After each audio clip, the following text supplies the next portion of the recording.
The triple Ps are really exciting. They are they're a new way of putting a twist on health and safety within the industry.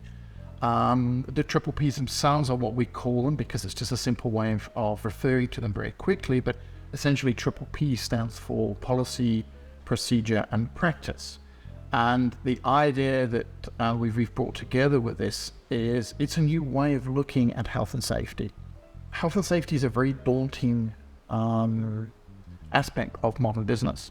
It's become more important in recent years, particularly with legislation and that coming forward, but it's often seen as a black hole for things. You know, you spend money on it, but it doesn't really do anything. Until something goes wrong. Yeah. And then suddenly now we react to it as opposed to being proactive about it.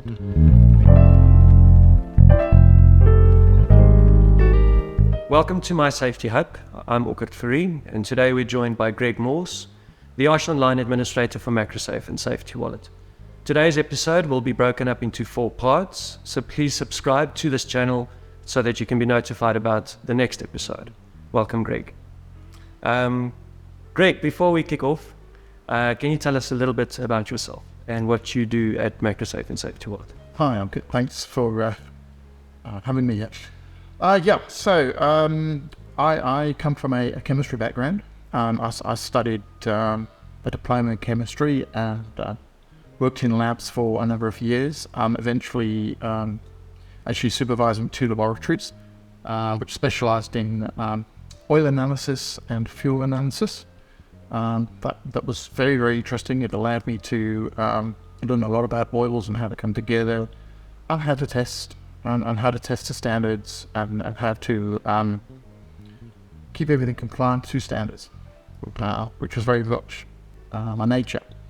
From there, I moved into health and safety, where I actually became a manager of a group of divisions that had various operations going. So we ranged for anything from laboratories themselves, laboratory testing, to refurbishing mining equipment and selling things like pumps and meters and little things like that. So that was where my first big impact with health and safety came into the process. But in being in that environment, I learned so much about health and safety very quickly, and it became very much a passion of mine. So sort of right place, right time, everything sort of fell into place. From there, I moved on to MacroSafe, where I was brought into the back end of MacroSafe with the Arch Online side of things. So it was very much working with Arch Online, putting things into the back of Arch Online, standardizing how information was coming in, that type of thing. And from there, I learned how that worked, and how we wanted to move forward with it, how we wanted to develop it. And so I got more and more involved with the development process, which is sort of where I sit there with that process. I see. Thank you for that. I've taken note that you're very much at the center of the development of the triple Ps that were launched quite recently by Safety Wallet, which is now available to all the Safety Wallet subscribers. What are these triple Ps? What can you tell us about it? Okay, the triple Ps are really exciting. They are they're a new way of putting a twist on health and safety within the industry. The triple Ps themselves are what we call them because it's just a simple way of referring to them very quickly, but essentially triple P stands for policy, procedure, and practice. And the idea that we've brought together with this is it's a new way of looking at health and safety. Health and safety is a very daunting aspect of modern business.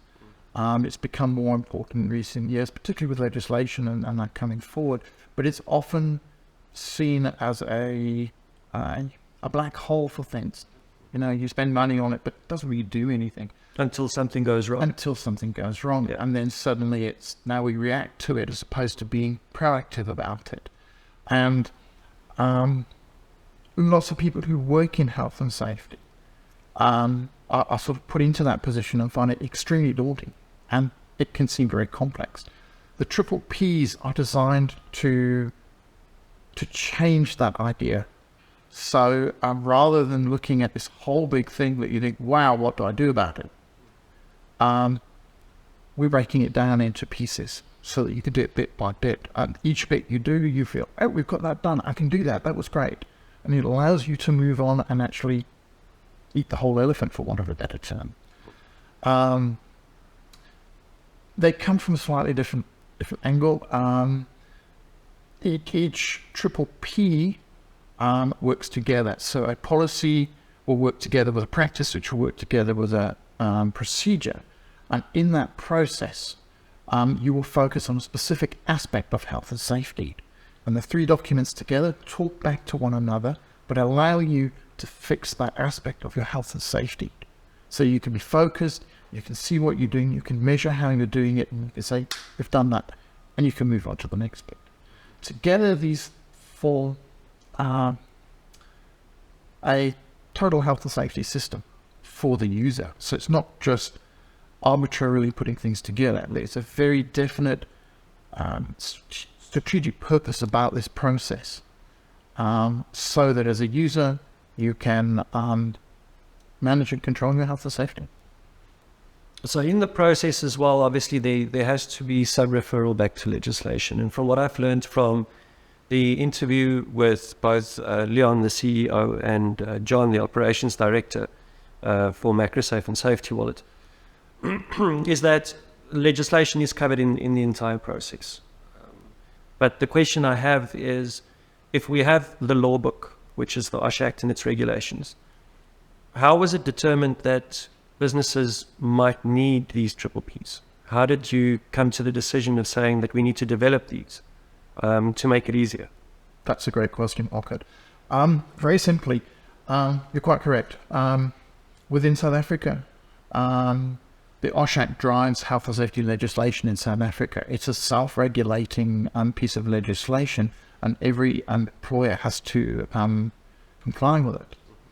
So what we've done is we've looked at the legislation, and as I mentioned earlier, we at a triple P will look at a specific aspect. That aspect will tie directly back to legislation.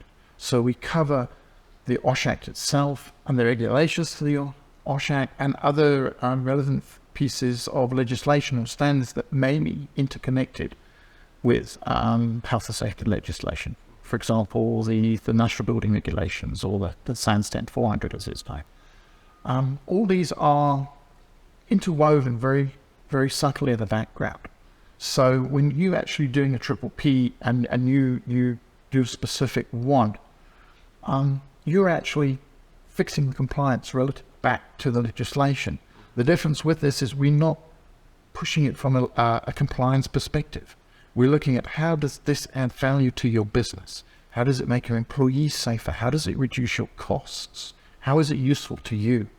And by simply doing a triple P, you solve a specific aspect of your health and safety. By solving that aspect of your health and safety, indirectly, you're also complying to legislation. So it ties all of that in nicely. Now back forward, health and safety legislation is going to require every employer to have a health and safety system in place. The triple Ps are a health and safety system. So you have your health and safety system there. It's broken down into a focused way of managing your health and safety. Further to that, we designed the documents to the triple Ps so that they can fall into place with international best practices, which from a health and safety standpoint is your ISO 45001. So at the same time that you also conform international legislation in South Africa, you also indirectly starting to conform with best practices from an international perspective. So altogether, you're having a system that is a health and safety management system for your business, complying with South African law and health and safety legislation, but at the same time, it's giving you best practice so that if you want to go internationally with whatever you're doing, you're already fitting into that process. So that was going to be my next question is, how are these policies, especially the policies, different from the run-of-the-mill type of policy that you would find in any business. But what I'm hearing is you're touching on the aspect of promoting business, because if you save lives and you avoid the accidents, you save money. Making the administration and the application of the policies and procedures easier by chunking them really small, but also tying them together so that you're building a management system, which is very preemptive in terms of the new legislation that we're waiting for to be promulgated. So if we now look at the policies themselves, within the policies, I've noticed that there's an element which is called the influence pyramid. Can you tell us a little bit more about this influence pyramid and why would you include it in the policy itself? Okay, so I'll answer a couple of things that you've tapped on today. Why are these a little bit different? How is that coming together? And I'll explain a little bit more about what they are. So but the policy itself is going to be the driving document of that specific health and safety aspect you're looking at. It's a statement of intent. What you as a business, it means to you and how you're going to approach it as a business. The procedure ties in with the policy, and it's the how to. How do we put this policy into place, and how do we know that we're doing this correctly? The practice expands on the procedure and puts the detail to it, but places it also into context. Why are you doing this? Why is this important? But then unpacking that whole process in immense detail so that a user who has been put into a health and safety position and they need to do things can refer to this, and it's going to give them the knowledge and understanding to know why they're doing it, how they can go about it, so they don't feel like, I can't handle this, I can't do this. It's going to provide those guideline details that they can say, oh yeah, we can do that, we can do that. Now the three of those tie together through the objective section, which is section 3 in each of the documents. And basically, they would all be the same in each document, but it allows you then to measure and see what you're doing. So from the policy perspective, your policy you can look at and say, yes, we've covered these objectives. Our policy was working. From procedure aspect, have we done all of those things? Yes, we have our procedures in place. From a practice aspect, you can take the detail and go, okay, yeah, that's great. That's all tying together. And in each way, they're talking the same language, but they're allowing you to come back and measure that process. Okay, now, taking that further, in the practice document, one of the challenges in the workplace is that we're all brought up with our own ideas of doing things and how we do things. And for the person who's trying to get this health and safety happening and moving and being driven within the work, as particularly at the coalface, where everything's happening and where people can get hurt, it's often difficult to change somebody's behavior. So you could have a young health and safety officer who's been asked to do something, but now he's going to deal with guys who've been working for 20 years plus. And they're going to say to you, but I've worked for 20 years, who are you to tell me what to do? That's really difficult. It's very daunting. It's very intimidating. And it happens often. We have a section within the practice called influencing implementation. And in this section, we try to help that man that's struggling to try and change those ideas. We bring in a tool that we call it influencing pyramid. And what this does is it provides a series of levels that if you can't get behaviors changing, habits changing at one particular level, you would drop to the next level and you would use the tools of that level to now try and approach that slightly differently. And each one brings a tool down that allows you to actually use as a means to try and change habits and to change behaviors. Because by changing the habits, by changing the behaviors, we start to change the mindset. And as that becomes a bigger, it's like a snowball. As it gets bigger and it gathers momentum, that spreads. And you want it to spread throughout the company, because then your health and safety culture grows. Yep. And immediately then you start seeing the benefits, reduced costs, less incidents, less injuries, less lost time, more efficiency. I gather that's where Dion Groenewald comes in. So in the conversation that I had with him, there was a large focus on the behavioral change, and the change to create the right mindset around health and safety, and in that process creating the health and safety culture as well. So it would be interesting to see how this development goes forward, especially with the subscribers from Safety Wallet, since this is a benefit that the subscribers receive. And there's about 170 of these triple Ps available. Am I correct? That's correct. So the triple Ps are being broken down into three main portions. It's a good point you've touched on, so thank you. We call them the FCE, or the fundamentals, the core, and the electives. So the 170 you're referring to are the fundamentals. These are the triple P aspects that any business, regardless of who you are, whether you're simply an office-based company or you're a international giant that has production here and workshops there, those fundamentals will apply to every business. So it's looking at your basic policies, it's looking at your appointments in health and safety, it's looking at your health and safety committees, your risk assessment, which is your basis of everything within your health and safety, and it's tying all these down, your emergency evacuations and so on.